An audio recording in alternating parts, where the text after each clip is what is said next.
There is this book that I really like. It's called Rest. And I have been using the daily routines of men in history referenced in that book as inspiration for what I want to achieve in my own life. Here's an example. After his morning walk and breakfast, excuse me, who made breakfast? Where my ladies in their 40s and 50s at? Hey, I'm Kai, and this is Stephanie Danger. She serves as an alter ego for us women in midlife. We use her to tap into our power so we can start a rebellion against the status quo. Today, I want to talk about time because it can be a bitch. I loved Stephanie Danger so much that I decided to save a chunk of change and streamline my monthly bills so I could spend the bulk of my time over the next 2 years shooting videos and writing newsletters for Stephanie Danger. That's amazing, you might think. Yeah, I thought so too, until I started hearing this. Yeah, that's the sound inside my head when I started worrying about running out of time. I just started this 2-year journey 3 weeks ago. What the hell is going on? Why was I feeling so anxious and not having fun? And then I realized, oh, wait a minute, this might be tied to my slightly dysfunctional relationship with time. It's an ongoing process, this renegotiation with time. It started the day before my 50th birthday. I was reevaluating everything, as we do on those big 0 birthdays, but I was especially reevaluating an 11-year on-again, off-again relationship with a man who had absolutely no interest in committing to me. That could fill a whole other video, but for now, I'll just say that I basically spent 11 years hoping that he would change his mind. But on the last day of my 49th year, I thought, I don't think I want to go into my 50s like this. It just didn't seem like a good precedent to set. And that brave act, because it was brave, y'all, yay! Has led to a mantra that I use all the time now, which is this how you want to spend your time? If you can get honest with the answer to that question, you can be faced with some pretty daunting decisions. And if you decide to act on those decisions, it can take up to between 2 and 10 years, 11 in my case, to get rid of all the things you realize you no longer want to spend your time on. So back to the present. Here's what I know after I asked myself that question. I don't want to spend the next 2 years anxiety-ridden about making videos. This is supposed to be fun. But I can't wrap my head around why I'm feeling this way or how to fix it. So I call on my regular go-to, universe! Please help me. What is going on? I need clarity. And lo and behold, within the day, I stumble across an Instagram story about time.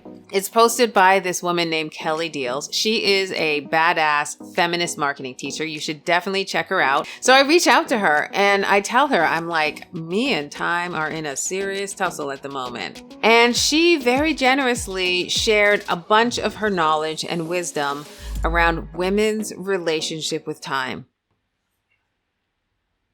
It's deep, y'all. I'm going to share bits and pieces of what I learned from her in the rest of the video. And every time I do, she going to pop up over here or here so she can be with us in spirit. Katie in the house. I just want to make sure that I acknowledge her generosity with me. So I feel like our relationship with time is one of the craziest relationships we will ever have. There is so much social conditioning around hustle culture, always being busy and wearing that like a badge of honor. And on top of that, for women, we're often conditioned to feel like failures if we don't get everything done we need to. If this is the case for you, maybe the quote I saw on Kelly's Instagram will help. Remember, you're not failing at time. Our culture is setting you up to dedicate your time to everyone else except yourself. This is not a personal defect. This is a collective issue. And since this is a collective issue, and Stephanie Danger is about rebelling against the status quo, this means we need to change our relationship with time. Okay, so first, you should know that time advice, time management, productivity, all of that, not really written for women. In fact, most of it seems to be written by men because that's what I found when I was doing research for this video. Here's an example. This is from an Entrepreneur article. The title is Steve Jobs and Albert Einstein applied the concept of no time to boost their creativity. What does it entail? And here's an excerpt. Many successful people have dedicated a large part of their lives to no time. No time has to do with a quiet moment in which a person can isolate himself, herself, or themselves from the noise and demands of the world. I'm just curious. Is there anyone watching this video who feels like they've had the opportunity to dedicate a large part of their lives to no time? Please comment below. And I know modern society has started to lean towards time equality between men and women, but studies still show that women do way more of the caregiving, daily life managing duties than men do. And it makes sense because it's tied to historical societal conditioning we've all agreed to. I'm not here to blame men for this unbalanced dynamic, although I would love if they were moved to take a closer look at this too. I am here to make us women aware of the systemic inequality around time. Because when we become aware of this, we can start to make personal time choices that better serve us. Here's how Kelly explains it. Historically, in Western capitalism and colonialism, women have never had time that belonged to them.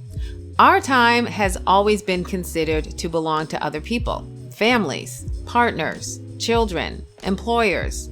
This is part of why we feel so guilty saying no.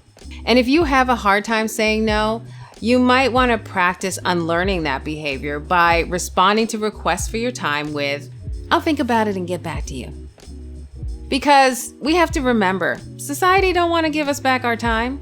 The current system only works if we agree to let others decide how our time is used. Now, I'm not going to lie. I am so grateful to Kelly for sharing this info with me, but it made me so angry. There is this book that I really like and refer back to a lot. It's called Rest. And I have been using the daily routines of men in history referenced in that book as inspiration for what I want to achieve in my own life. And then Kelly opened my eyes. Here's an example. These are parts of Charles Darwin's daily routine. After his morning walk and breakfast, excuse me, who made breakfast? Darwin was in his study by 8 and worked a steady hour and a half. At 9:30, he would read the morning mail and write letters. At 10:30, Darwin returned to more serious work. By noon, he would declare, "I've done a good day's work." He's done at noon? And set out on a long walk on the sand walk. When he returned after an hour or more, Darwin had lunch and answered more letters. Who made lunch? Who washed those dishes? At 3, he would retire for a nap. A nap? An hour later, he would arise, take another walk around the sandwalk, then return to his study until 5:30, when he would join his wife Emma and their family for dinner. Okay, who made dinner? Who washed those dishes? Who watched those kids while he was sauntering around the sandwalk all day long? Emma. Emma was doing all that. Emma. All of this invisible labor we provide so someone else can have the time and space for their ideas to grow and come to life. We got to take back our time, y'all.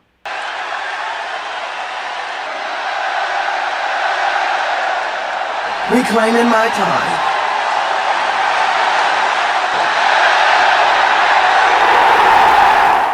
Okay, I'm going to warn you right now. When you decide to change an agreed upon dynamic, whether it's with your kids, your partner, your employer, anybody who's affected, they are not going to like it. And they are going to fight tooth and nail to keep the status quo as is. Kelly calls this systemic time theft. We have to be ruthless. and repetitive because reclaiming our time goes against the grain of hundreds of years of conditioning. This is hard work. Those in power dictate the pace of your workday. They determine how much your time is actually worth. That's some bullshit. So Kelly shared this quote from Professor Christy Dodson that took my understanding of our relationship to time to an even deeper level. She said, "Our memory is longer than our lifespan." Our memory is longer than our lifespan. And if you look at that in the context of time, we suffer so much guilt partly because we feel like we're violating hundreds of years of conditioning that told us we don't own our time. I did come across one article about time in The Guardian. It was written by a woman, Bridget Schultz, really good, link in the description. In there she wrote, "Feminist researchers have argued that many women don't feel like they deserve long stretches of time to themselves the way men do." Do you feel that way? I'm curious. Leave me a comment if you do or don't. Women feel like they have to earn it. And the only way women feel like we can have time to ourselves is if we get to the end of a to-do list that never gets done. I will raise my hand to that. I am guilty of let's get things done before I can have downtime. It's all fine and dandy to bitch and moan about our time being stolen. But I feel like the most important question to ask is, how do we change our relationship dynamic with time? Here's a few things from Kelly. 1, change your time story, especially if it involves talking shit about yourself. You're probably doing more than you realize, so talking shit about yourself serves no purpose. Next, do time tithing, which is figure out how many hours you want to contribute to the community without overextending yourself, and then don't go over that amount of time. And 3, we also need to reevaluate the pace of daily life because it is stealing community and connection from us. Validation doesn't come from being overscheduled. I really think the new brag should be when we find ways to create moments of space in our lives. Like, oh, I had a whole day to walk along the sand walk and come home and dinner was made for me. So I have found that if I listen more closely to the needs of my body, it can actually override the social conditioning I have around time and how I spend it. I became more aware of my body's needs using something called the Pomodoro technique, which is a timed work practice. It mimics the natural rhythms of the body, so you're reminded to work and take breaks in a way that best supports your energy levels.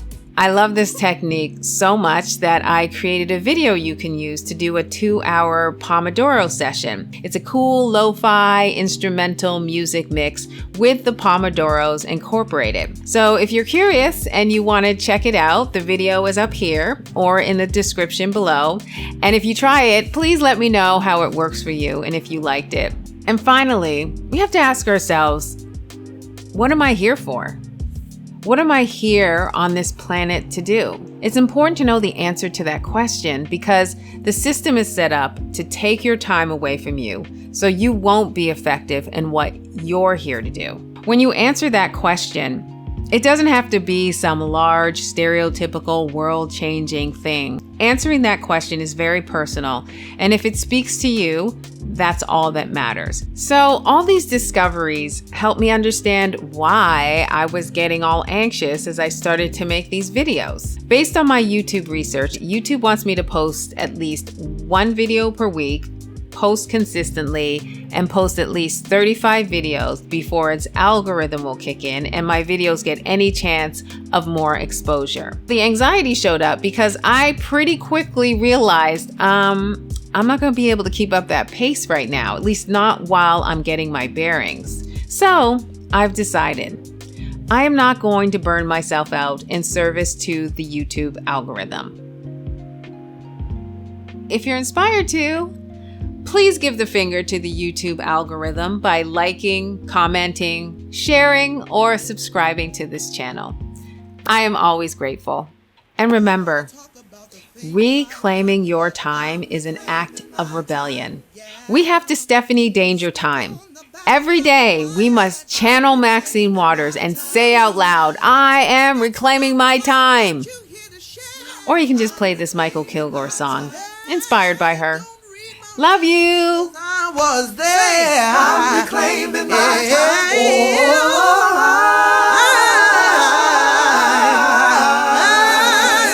I'm reclaiming my time. Yes, I am. My time. Every minute. My time. Every second. My time. Stop